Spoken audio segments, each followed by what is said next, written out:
Thanks, Devin. The first Saturday in May starts the fishing season here in Wisconsin. This year it will be on May 7th. And joining us this morning to talk about the upcoming season is the fisheries technicians from the DNR, Chad Leanna. Good morning, Chad. Thank you for joining me today. Good morning, Kevin. So with the ice being on the lakes for quite some time and some lakes still have ice on them, how do you see that impacting fishing behaviors come opening day? Yeah, it's a late season, going to be a late season as far as the fish are concerned.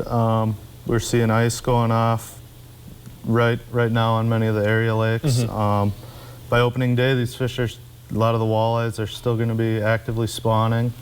The panfish are still going to be in their cold weather patterns out deep and waiting to move shallow when the water warms up. So yeah, anglers can expect to target the fish in their spawning areas and expect the water temperatures to be pretty cold yet.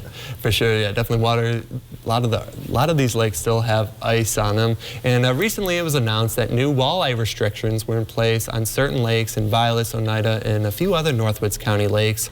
How low is that population getting, and what are the restrictions again? Yeah, on a few of our area lakes, we're seeing the population's low enough that we're not getting natural recruitment at the levels that we are used to seeing on those lakes. So they put in a regulation to try to rebuild those populations and cut down on angler harvest. The new regulation that is being tried out is a 18-inch minimum length size limit with a harvest slot from 18 to 22 inches, and then only one fish over 28 inches allowed. Okay, and that is to the 22 inches because the females, I think, grow larger than the male fish? Right, it's to protect the reproducing females, and then the bag limit on those lakes is also lower with a one fish bag limit compared to 3 on most other lakes. Okay, all right.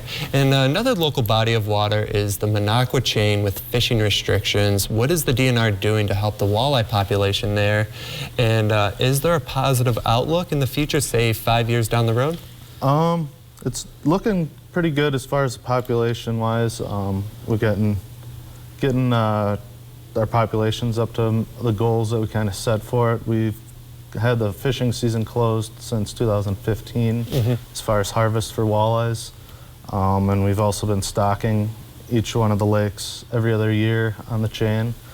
So we're seeing good results from the stocking as far as the adults go, but we're still looking to gain some natural reproduction. We're not seeing that yet, so hopefully as the adult population continues to grow and we protect those fish, hopefully we see our natural reproduction. We're working with Lac de Flambeau and Walleyes for Tomorrow to improve some habitat stuff out there and try to figure out what the problem is and get things turned around and looking better. Okay, yeah, and I know a lot of people would love to start fishing walleyes out there again. And based off of last year and the previous ice fishing season, how do you predict this season will be for the fishermen? I think it's going to be a busy season again.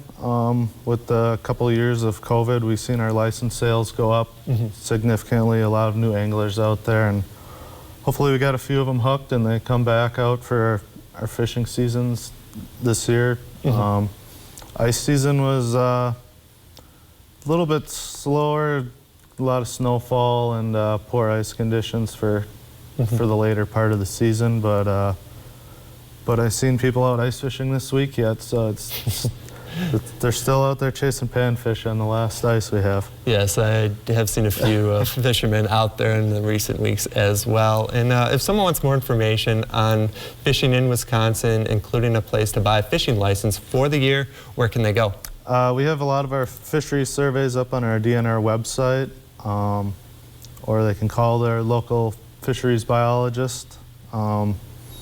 And we have our license sales on our DNR Go Wild page, or you can stop into any of the local sporting goods stores. Usually have their sales kiosks or many of the gas stations and bait shops as well. And then how much is a fishing license for the year?